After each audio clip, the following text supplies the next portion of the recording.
Welcome back dear aspirants in geography of Bioton classes and here we are discussing geomorphology।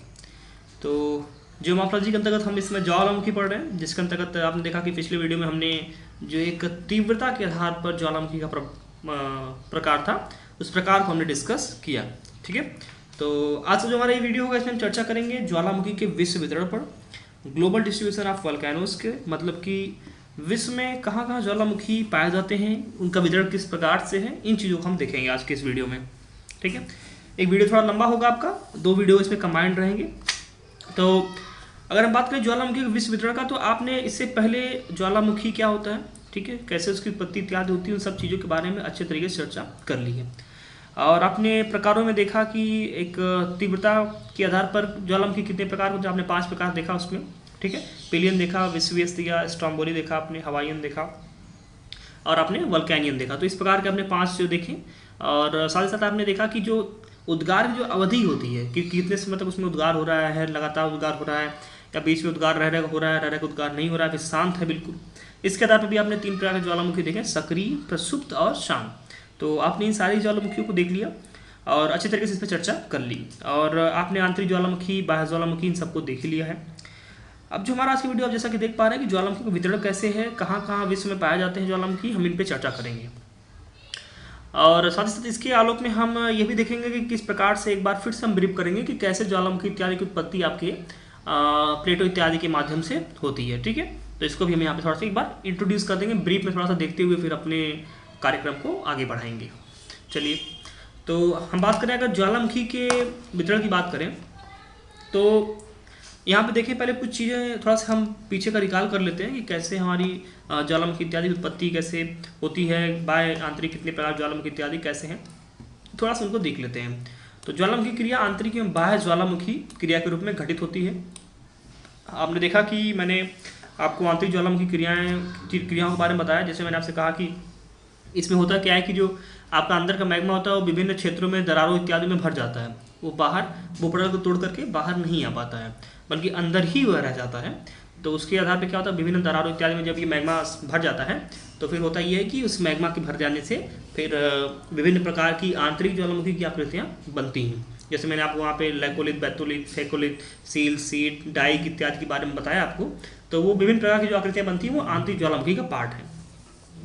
बात करें अगर बाह्य ज्वालामुखी के रूप में, तो मैंने आपको वहाँ पे बाह्य ज्वालामुखी के रूप में भी कई चीज़ें बताई आपको, दरारी उद्भेदन के बारे में बताया आपको, केंद्रीय उद्भेदन के बारे में बताया। ठीक है, और उसके माध्यम से आपको मैंने कई प्रकार के ज्वालामुखी इत्यादि के बारे में बताया। फिर मैंने आपको वहाँ पे लावा प्रकार के ज्वालामुखी जो होते हैं, और एक जो क्षारी प्रकृति के होते हैं, जो अम्लीय प्रकृति के होते हैं, उनके बारे में हमने चर्चा की। ठीक है, परपोषित ज्वालामुखी क्या होता है उसके बारे में हमने चर्चा की। तो कई प्रकार के विभिन्न बाह्य ज्वालामुखी जो आपके थे उनके बारे में हमने चर्चा वहाँ पे की। चलिए, इन चीज़ों को हमने देख लिया।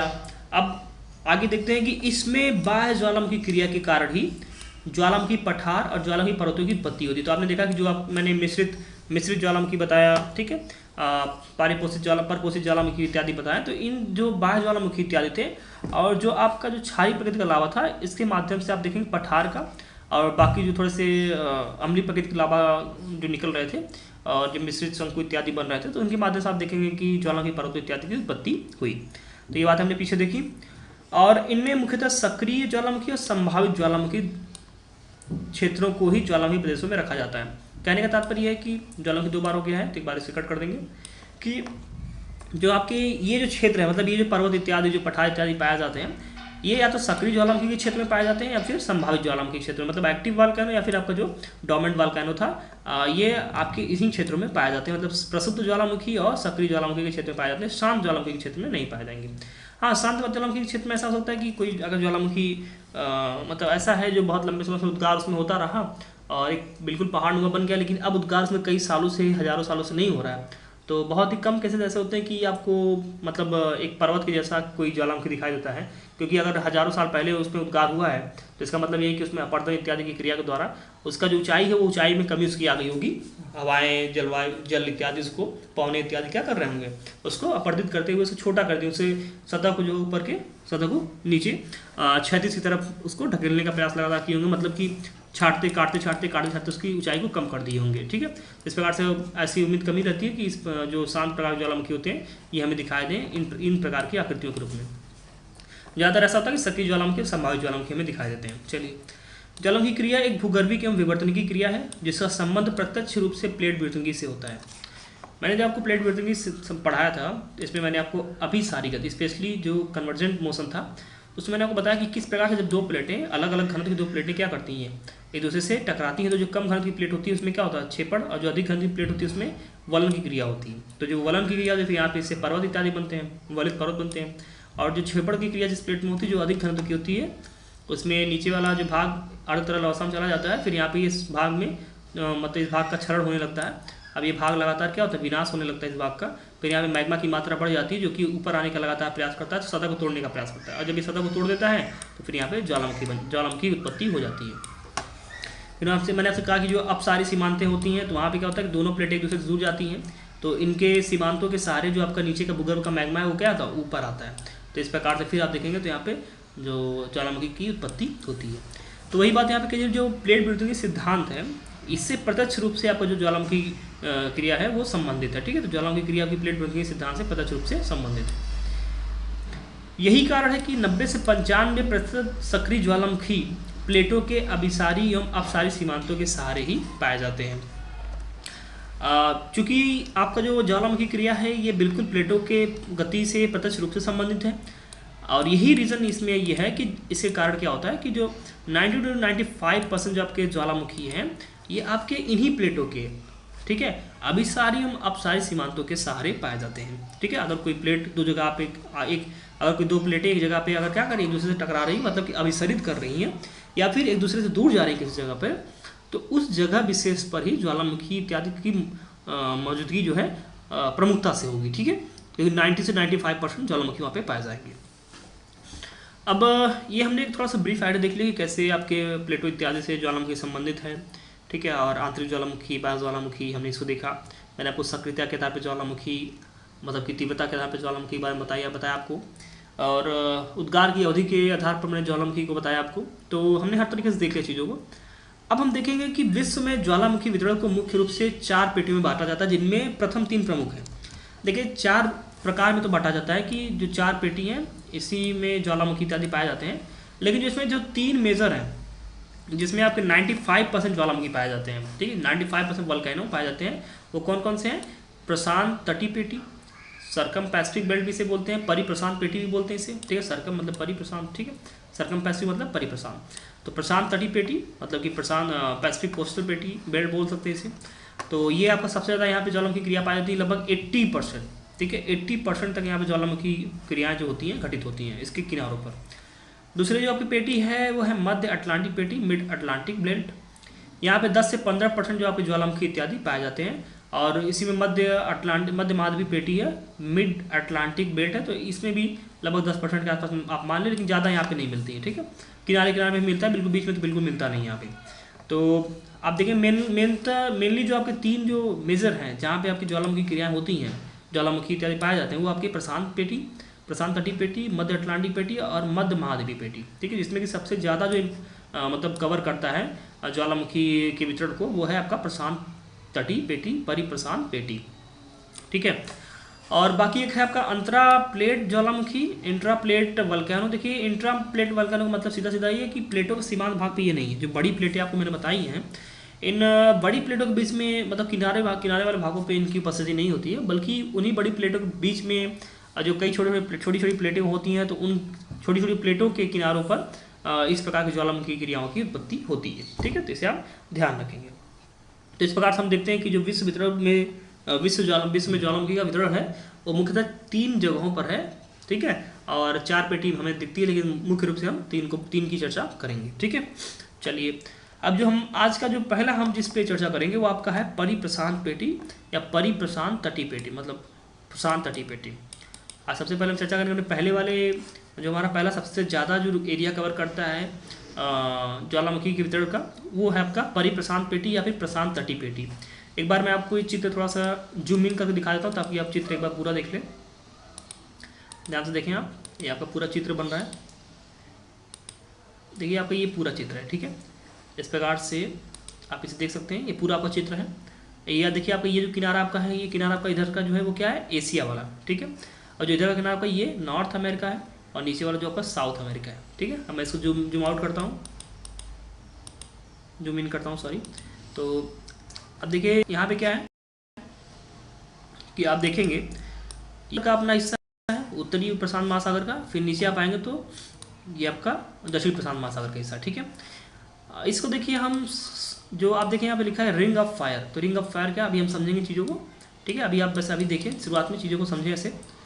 तो देखिए जो मेन बात आने वाली वो ये है कि आपका जो एक थोड़ा सा टेक्निकल प्रॉब्लम है, जस्ट देखें आप थोड़ा सा, चलिए हाँ अब सही है। तो हम बात करेंगे आज आपके ये जो प्रशांत तटीय पेटी है, इसमें जो ज्वालामुखी क्रियाएं पाई जाती, मतलब ज्वालामुखी इत्यादि की उपस्थिति है वो उनको देखेंगे हम। और देखिए हमने देखिए यहाँ पे ढेर सारे जो अपने ट्रायंगल जैसे शेप में बना रखे हैं, ये सारे आपके ज्वालामुखी हैं, ठीक है। और बहुत से ज्वालामुखी हमने छोड़ दिया है, क्योंकि वो आप देखेंगे ढेर सारे छोटे छोटे ज्वालामुखी है, तो उनका बहुत लिखना कोई जरूरी नहीं है, फिर ट्रायंगल बना कर दिखाना जरूरी नहीं है। बस आपको ये ट्रायंगल जो ढेर सारे बनाए गए हैं, उनके सबके नाम नहीं लिखे गए हैं, क्योंकि जो इंपॉर्टेंट हैं, जिनका नाम आपको पता होना चाहिए, उन्हीं के नाम लिखे गए हैं। कुछ बहुत छोटे छोटे हैं, तो बस उनको जान लीजिए कि इस मतलब पेटी में पाए जाते हैं, इसलिए आपको यहाँ पे दिखाया गया है, ताकि आप देख सकें कितना ज़्यादा यहाँ पे ज्वालामुखी क्रियाएं होती हैं। एक रिंग ऑफ फायर की जो बात यहाँ पे की जा रही है ना, कि रिंग ऑफ फायर ये बनता है, ठीक है। तो रिंग ऑफ फायर का मतलब यहाँ पे सीधा सीधा ये है ना कि जो प्रशांत महासागर है, आप देखेंगे तो इसके चारों तरफ आपको ज्वालामुखी दिखाई देगा। जो देखिए एक रिंग बन रहा है कि नहीं, ऐसे देखिए, अब बिल्कुल सेब तो नहीं बनेगा, लेकिन एक रिंग जैसा देखिए बन रही है आकृति, मतलब चारों जो इसके किनारे इसी किनारों पर जो है आप देखेंगे ज्वालामुखी क्रियाएं आपकी घटित हो रही हैं। तो इसीलिए क्योंकि चारों तरफ यहाँ पे देखिए, यहाँ पे भी मतलब ज्वालामुखी मतलब क्या, अंदर से आग निकल रहा है, तो यहाँ पे भी आग है, यहाँ पे भी आग है, ठीक है। तो रिंग एक रिंग ऐसी है जिसके किनारों पर क्या है, मतलब आग ही आग है। और कौन सी आग है, वो भूगर्भ की आग है, ज्वालामुखी वाली आग है, ठीक है। तो जब ऐसी स्थिति हमारे सामने आती है तो हम इसे कहते हैं जो है रिंग ऑफ फायर, ठीक है।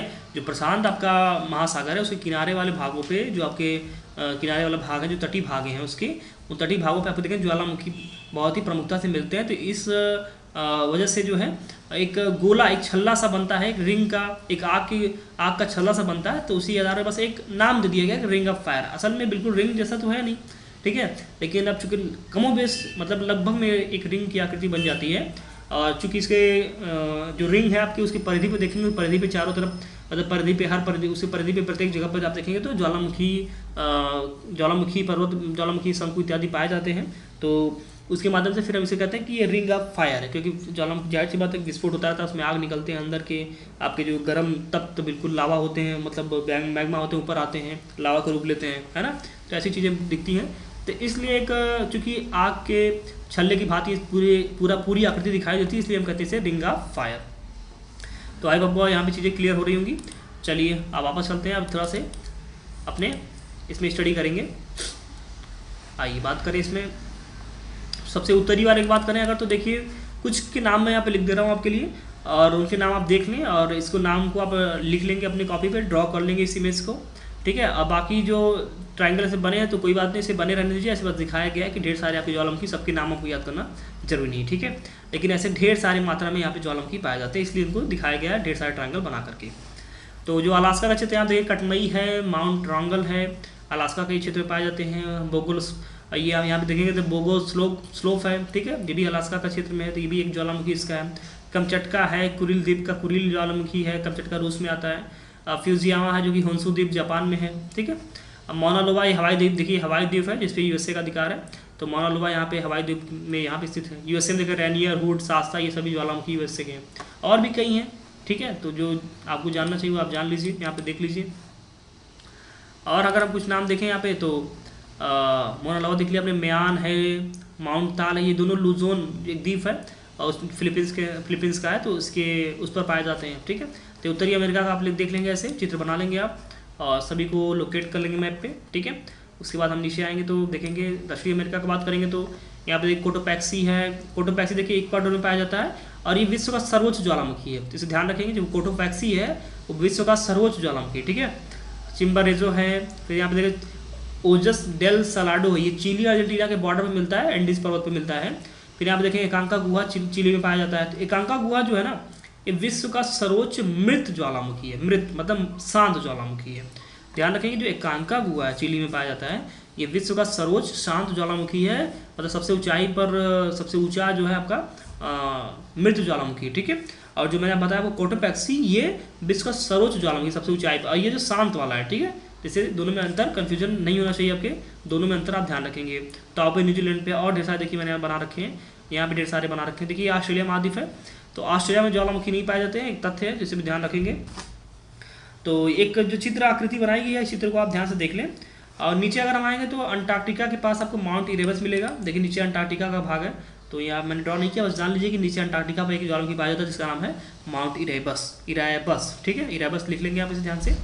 तो ये चित्र को बस देख लें एक बार, समझ लें कौन कौन से ज्वालामुखी कहाँ के हैं। एकांका गुहा चिली यहाँ पे ये देखिए बनाया गया है। ओजस डेल सलाडो यहीं पे है, चिली अर्जेंटीना के बॉर्डर पे है।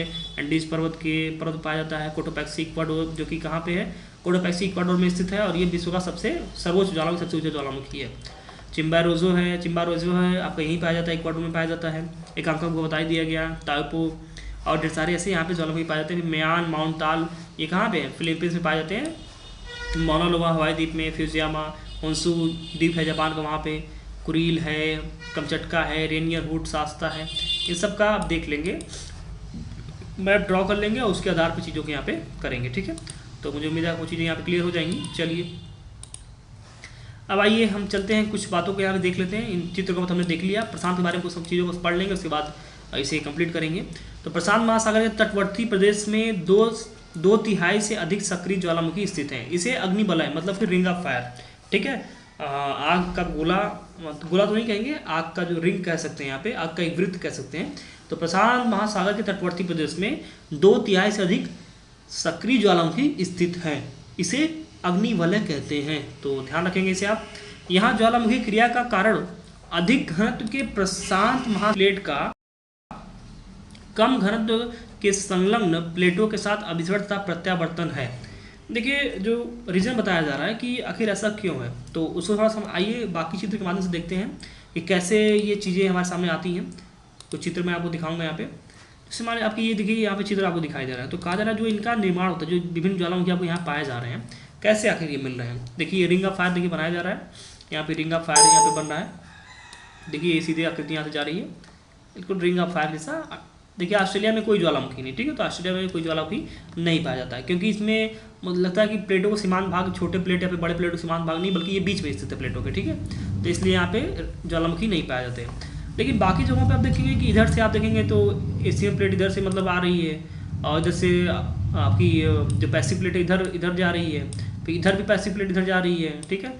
इधर भी पैसिफिक प्लेट आप नॉर्थ अमेरिकन प्लेट आपकी इधर आ रही है, फिर इधर आप देखेंगे इधर आपकी पैसिफिक प्लेट जा रही है, इधर आपकी साउथ अमेरिकन प्लेट इधर आ रही है ना, और इधर आपकी इंडो ऑस्ट्रेलियन प्लेट तो इधर जा ही रही है, मतलब इधर ऐसे जा ही रही है, ठीक है। तो कहने का तात्पर्य यहाँ पे ये है कि ज्वालामुखी क्रिया उत्पन्न होने का जो सबसे बड़ा रीजन वो क्या होना चाहिए कि अगर दो प्लेटें आपस में आगे क्या करें, टकरा रही है, जो कम घनत्व की प्लेट हो क्या नीचे सबडक्ट होगी, जो अधिक घनत्व की प्लेट है उसमें गलन की क्रिया होगी। और जब ऐसा होगा तो यहाँ पे जब जो अधिक घनत्व की प्लेट है उसमें क्षरण की क्रिया होगी, उसका विनाश होगा, तो यहाँ पे मैग्मा की उपस्थिति बढ़ जाएगी, तो मैग्मा तोड़ के ऊपर आने का, भूपटल को तोड़ करके ऊपर आने का प्रयास करेगा। तो इस स्थिति में यहाँ पे देखेंगे तो एक ज्वालामुखी पर्वत इत्यादि की यहाँ पे क्या होगी, उत्पत्ति होगी, ठीक है। तो ऐसी यहाँ पे स्थिति बनेगी। तो अब यहाँ पे जब आप देख रहे हैं कि इधर से दो प्लेटों का अभिसरण हो रहा है, समुद्री छोटी छोटी समुद्री प्लेटें भी अभिसरित कर रही हैं यहाँ पे, बड़ी प्लेटें तो आपकी रिंग यहाँ पे आप देखेंगे कि पैसिफिक प्लेट और आपकी नॉर्थ अमेरिकन प्लेट और साउथ अमेरिकन प्लेट यहाँ पे अभिसरित कर रही हैं। तो जब आप यहाँ पे देखेंगे लगातार प्लेटों के मतलब जो चारों तरफ का जो किनारा है, जो तटीय क्षेत्र आपके प्रशांत महासागर का है, अब देखेंगे कि वो जो तटीय क्षेत्र है वो पूरी तरीके से आपके एक मतलब अभिसारी सीमांत आपके प्लेटों का अभिसारी सीमांत है, उन्हीं के बिल्कुल क्या है आपके नीचे मतलब कि ऊपर पड़ता है। जो आपका अभिसारी प्लेटों का जो सीमांत है उसी के ऊपर आपका प्रशांत महासागर तटीय क्षेत्र पड़ता है। और जब ऐसा होगा तो आप बताइए मुझे कि अभिसारी जब सीमांतों पे पड़ेंगे तो दोनों प्लेटें आपस में अभिसरण करेंगी ही करेंगी। और जब ऐसा होगा अभिसरण करेंगी तो जो उसमें अधिक घनत्व की प्लेट होगी उसमें छेपड़ की क्रिया, प्रत्यावर्तन की क्रिया होगी। और जब ऐसा होगा तो अधिक घनत्व की प्लेट छेदित होगी, कम घनत्व की प्लेट में गलन की क्रिया होगी, तो एक द्वीप इत्यादि का छोटा द्वीप या फिर पर्वत इत्यादि वाले पर्वत इत्यादि की उत्पत्ति होगी, ठीक है। तो वहाँ आप देखेंगे जब अधिक घन की प्लेट जब क्षेपित हो जाएगी तो उसका नीचे वाला जो भाग जो अर्धतल अवस्था में चला गया है, अर्धतल मंडल में चला गया है, वहाँ पे जाकर के वो भाग में क्या होगा, विनाश होना शुरू हो जाएगा, क्योंकि वहाँ पे तापमान बहुत अधिक है नीचे। और जब ऐसा होगा तो उस प्लेट में जब विनाश होना शुरू होगा तो फिर वहाँ पे नीचे उस स्थान पे मैग्मा की मात्रा बढ़ जाएगी। जब मैग्मा की मात्रा बढ़ जाएगी तो फिर मैग्मा क्या करेगा, ऊपर आने का प्रयास करेगा, सतह को तोड़ेगा, सतह को तोड़ करके ऊपर आने का प्रयास करेगा। और जब मैग्मा ऐसा करेगा तो जब मैग्मा सतह को तोड़ लेगा तो फिर ज्वालामुखी की क्रिया हो जाएगी। तो इस प्रकार से आप देखते हैं कि जो अभिसारी प्लेट सीमांतों पर ये आपका प्रशांत महासागर जो तटीय क्षेत्र स्थित है, ये सारे लगभग अभिसारी प्लेट सीमांतों पर स्थित हैं। इस वजह से देखेंगे आप लगातार इसमें ज्वालामुखी की क्रिया होती है। और दूसरी बात इसमें ये भी है कि आप देखेंगे जो ये वाला जो एरिया है, मतलब कि जो प्रशांत महासागर का जो पूर्वी वाला एरिया है, पूर्व वाले एरिया में उतना ज़्यादा तो मतलब सघनता नहीं मिलती है, लेकिन जो आपका पश्चिम वाला एरिया है इसमें सघनता बहुत ज़्यादा है। तो आप सोचेंगे ऐसा क्यों? देखिए जो पश्चिम वाले एरिया है यहाँ पे छोटे छोटे जो समुद्री प्लेट है ये एक दूसरे की तरफ क्या कर रही है, मूव कर रही हैं, अभिसरण कर रही हैं। और जब ये ऐसा दोनों जो छोटी छोटी प्लेटें एक दूसरे की तरफ अभिसरण कर रही, मूव कर रही हैं, तो अब आप जानते हैं जो समुद्री प्लेट होती है वो आपके महाद्वीपीय प्लेट या फिर महासागरीय प्लेट से क्या होती है, कम मोटी होती है। और तब होता क्या है, जब दो समुद्री प्लेटें आपस में एक दूसरे से अभिसरण करती हैं तो जो कम घनत्व समुद्री प्लेट होती है वो उसमें बलन हो जाता है, तो उससे द्वीप या फिर द्वीपीय चाप इत्यादि का, तोरण इत्यादि का उत्पत्ति होती है। लेकिन जब अधिक घन की जो समुद्री प्लेट होती है उसमें छेपड़ की क्रिया होती है, तो नीचे वो जब जाती है तो उसके बाद फिर क्या होता है कि उसका वहाँ पे क्षरण होता है, उसका वहाँ पे विनाश होता है प्लेट का, तो फिर वहाँ पे मैग्मा की मात्रा बढ़ जाती है, तो वही मैग्मा की मात्रा ऊपर आने का प्रयास करती है।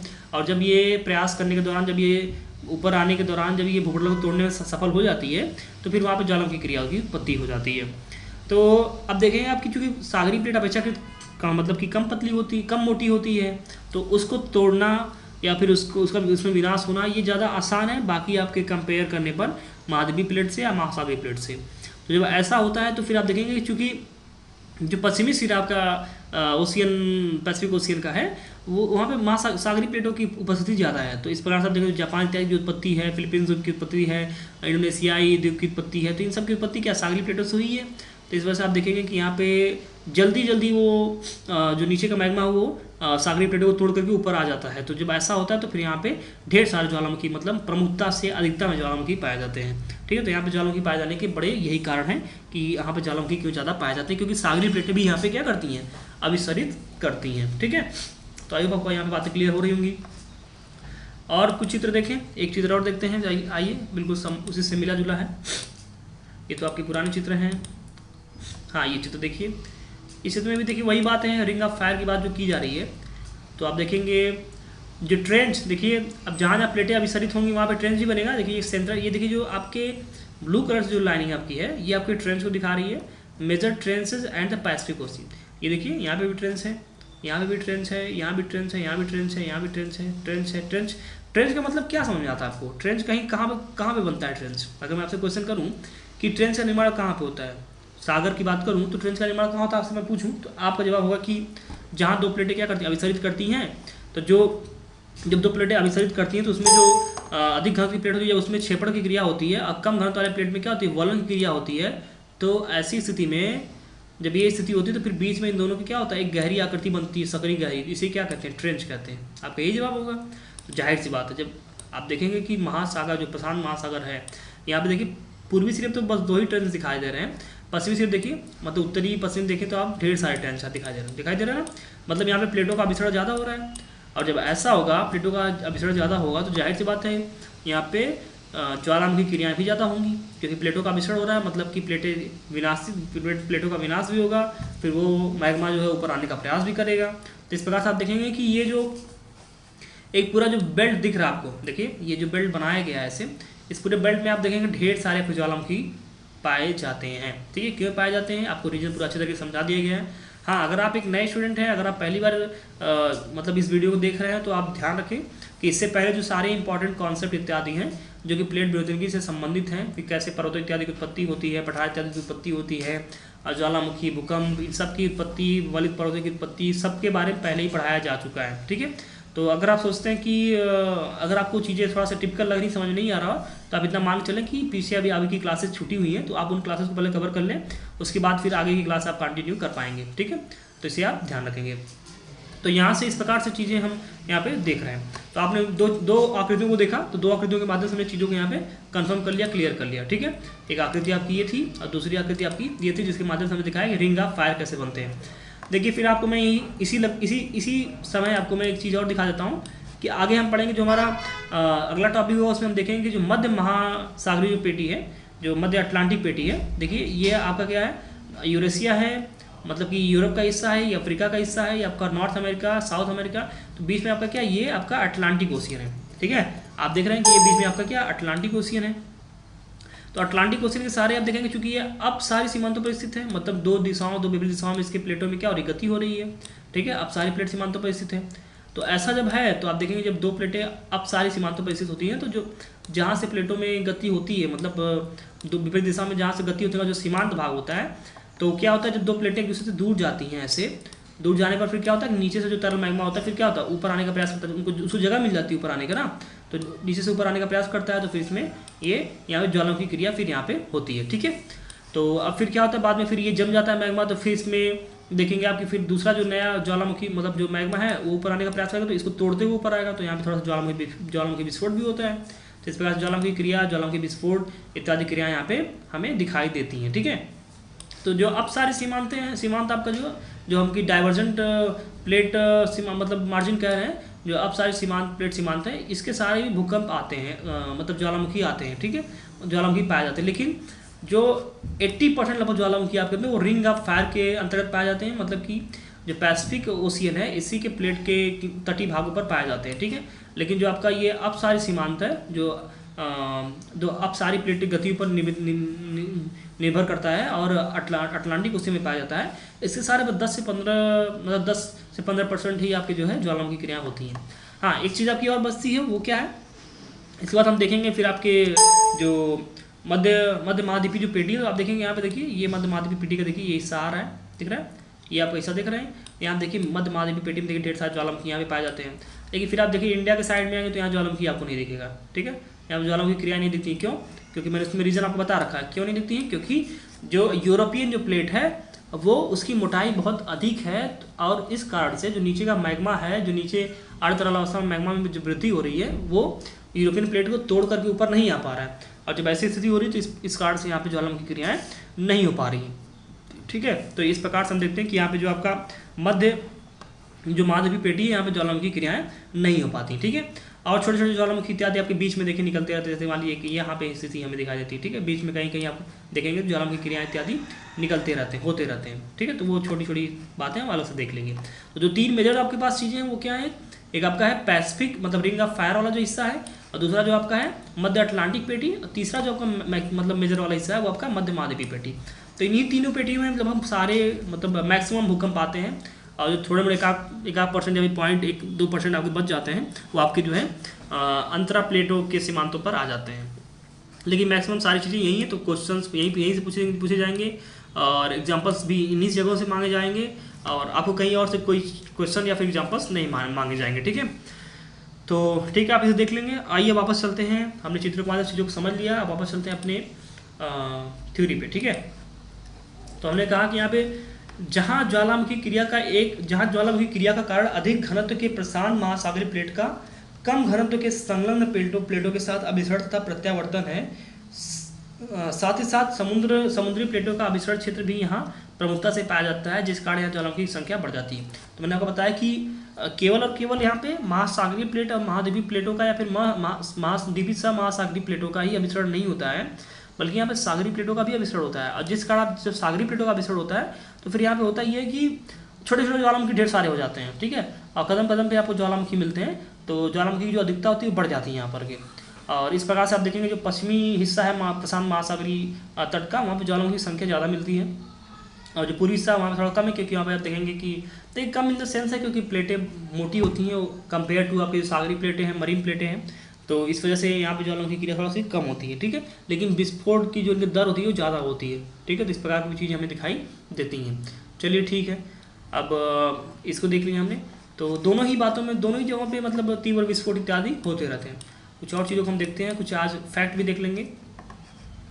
तो आइए बात करते हैं जिस कारण यहाँ ज्वालामुखी की संख्या बढ़ जाती है, क्योंकि सागरीय प्लेट अपेक्षाकृत कम मोटी होती है, जिसे भूगर्भ का मैग्मा आसानी से तोड़ देता है, और ज्वालामुखी क्रिया होती है। तो मैंने आपको ये बात समझा दी कि आखिर ऐसा क्यों है कि जो आपका सागरी प्लेट है उससे सारे जो ज्वालामुखी क्रिया होती हैं वो प्रमुखता से होती हैं, अधिकता से होती हैं, ऐसा क्यों है। तो मैंने आपको बताया कि भाई जो सागरी प्लेटें वो अपेक्षाकृत क्या होती हैं, कम मोटी होती हैं, मतलब ज़्यादा मोटी नहीं होती हैं, जिस कारण क्या होता है कि यहाँ पे इनको आसानी से जो आपका नीचे का मैग्मा, भूगर्भ का मैग्मा है, इसे तोड़ करके ऊपर आ जाता है, और जब ऐसी स्थिति होती है तो फिर आसानी से यहाँ पर ज्वालामुखी क्रियाएँ उत्पन्न हो जाती हैं। ठीक है, कुछ फैक्ट्स की बात अगर हम करें तो कोटोपैक्सी जो कि इक्वाडोर में है, विश्व का सर्वोच्च ज्वालामुखी है। ठीक है, जिसे आप ध्यान रखेंगे, विश्व का सर्वोच्च ज्वालामुखी कौन सा है, कोटोपैक्सी। ठीक है, एकांकागुआ की बात करेंगे तो ये आपका ज्वालामुखी विश्व का क्या है, सर्वोच्च मृत ज्वालामुखी, मतलब शांत प्रकार का ज्वालामुखी है।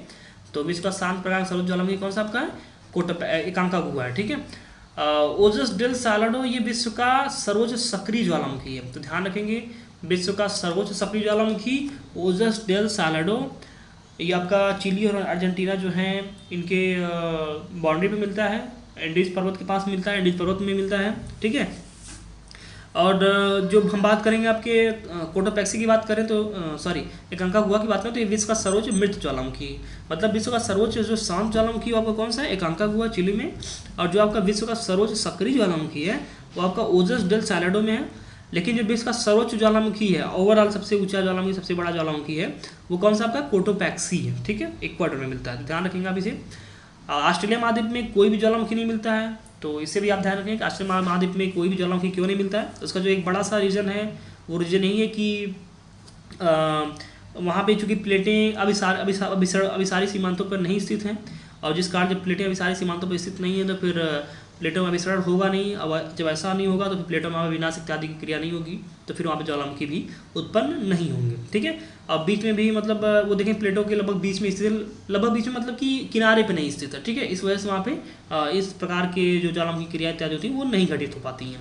ठीक है, तो उससे हमने देख लिया। चलिए ठीक है, तो इस वाले वीडियो में हमने क्या क्या देखा कि जो आपके वितरण हैं उनको शुरुआत हमने देखा कैसे, उनका एक हमने बेसिक इंट्रोडक्शन, पिछले वाले जो हमने लेक्चर्स लिए थे उनका एक थोड़ा सा रिकॉल हमने किया यहाँ पे, और बेसिक इंट्रोडक्शन लिया कि कैसे ज्वालामुखी क्रियाएं उत्पन्न होती हैं। मैंने आपको अभिसारी प्लेट सीमांतों के बारे में थोड़ा सा परिचित करवाया, फिर से आपको याद दिलाया, और साथ साथ मैंने आपको अपसारी सीमांतों के बारे में थोड़ा सा याद दिलाया, और उसके माध्यम से मैंने आपको चीज़ों को बताया कि किस प्रकार से ज्वालामुखी क्रियाएँ यहाँ पे उत्पन्न हो रही हैं। ठीक है, और उसके साथ साथ फिर हमने देखा कि कैसे जो कितने प्रकार की प्रमुख ज्वालामुखी पेटियां हैं। तो हमने देखा वहाँ पे परिध प्रशांत पेटी है, मध्य अटलांटिक पेटी है, मध्य महाद्वीपीय पेटी है, ये 3 प्रमुख प्रकार की महाद्वीपीय मतलब ज्वालामुखी की पेटी है। ठीक है, उसके बाद हमने प्रशांत महासागर के जो पेटी पे जो ज्वालामुखी इत्यादि पाए जाते हैं उनको हमने देखा। फिर हमने कुछ फैक्ट्स इत्यादि को भी देखा। तो उसके माध्यम से हमने आज का ये लेक्चर कंप्लीट किया। अब जो हमारा अगला लेक्चर होगा उस लेक्चर में हम देखेंगे आपके दोनों एक साथ देख लेंगे, जो आपके मध्य अटलांटिक पेटी के मतलब हैं, या फिर एक साथ या फिर अलग अलग देखेंगे, जैसा भी सही लगेगा वैसे हम देखेंगे उसके अनुसार। तो आपके मध्य अटलांटिक कटक जो है उसके बारे में देखेंगे कैसे अटलांटिक कटक के सहारे ज्वालामुखी क्रिया इत्यादि होती हैं। और दूसरी बात ये है कि हम फिर देखेंगे अपने मध्य महाद्वीपीय बेल्ट के सहारे देखेंगे कैसे ज्वालामुखी क्रिया इत्यादि होती हैं। तो उसे हम कल कंप्लीट कर लेंगे, अपना ज्वालामुखी का जो हिस्सा बचा हुआ है। और उसके बाद फिर हम कुछ और टर्मिनोलॉजीज़ को देखेंगे, और देखते हुए जो हमारा ये एक बड़ा लंबा चैप्टर जो चला है पर्वत के निर्माण से संबंधित, इसको कंप्लीट करेंगे हम। फिर चीज़ें बहुत तेज़ी से आगे आपकी बढ़ेंगी। ठीक है, तो ये रहा आपका आज का वीडियो। आई होप आपको वीडियो पसंद आया होगा। इनकेस अगर एक नए व्यूअर हैं, नए सब्सक्राइबर हैं, तो आप प्लेलिस्ट पहले चैनल को सब्सक्राइब करें। चैनल को सब्सक्राइब करने के बाद आप प्लेलिस्ट में जा पाएंगे। प्लेलिस्ट में जाने के बाद फिर आपको वहाँ से एक इन्फॉर्मेशन फोल्डर बनाया गया, उसमें इन्फॉर्मेशन फोल्डर में आप क्लिक करेंगे तो फिर आपको एक वीडियो मिलेगा जिसका नाम होगा अबाउट फेसबुक पेज। उस पर आप क्लिक करेंगे तो फिर फेसबुक पेज वो वीडियो खुल जाएगा, और फिर उस वीडियो के लिंक डिस्क्रिप्शन में जाएंगे आप, तो वहाँ पे आपको लिंक मिलेगा फेसबुक पेज का, और उस पेज का नाम है आदित्य सिविल सर्विसेज। तो आप उस पेज को, उस लिंक पर क्लिक करके आप उस पेज पर जा सकते हैं, और फिर उस पेज को लाइक कर सकते हैं। और आदित्य सिविल सर्विसेज के नाम से एक ग्रुप भी क्रिएट किया गया है, आप इन दोनों को ही मतलब इन दोनों से ही जुड़ सकते हैं। और इसका काम क्या आपके लिए, काम ये है कि आपको जो क्वेश्चन आंसर प्रोवाइड किए जाते हैं मेंस के पॉइंट ऑफ व्यू से, तो उसका आपको आंसर लिख करके उस पर पोस्ट करना है। ठीक है, और आपको फीडबैक इत्यादि मिलते रहेंगे, और दूसरों के भी फीडबैक इत्यादि आप लेते रहेंगे। तो इस प्रकार कार्य आपको वहाँ पे करने हैं। ठीक है, तो आप देख लें ये कितना बेनिफिशियल है वैसे आपके लिए, तो आप इसे ज्वाइन कर सकते हैं, वैसे आपके लिए बहुत बेनिफिशियल होगा ये। आंसर अगर आप लिख के पोस्ट करते हैं वहाँ पे, तो एक जो लिखने की जो हैबिट है वो आपकी डेवलप हो जाएगी। और आंसर राइटिंग बहुत ही इंपॉर्टेंट पोर्शन है, आपके इस एग्जामिनेशन की प्रिपरेशन के पॉइंट ऑफ व्यू से, तो आपको जरूर इससे जरूर आंसर राइटिंग करना चाहिए। तो ध्यान रखें आप और आंसर राइटिंग ध्यान से करें, ठीक है। तो डियर फ्रेंड्स, ये था आपका आज का वीडियो कैसा लगा कमेंट बताएं। ऐसे और मिलते हैं अपने अगले वीडियो में, तब तक के लिए नमस्कार।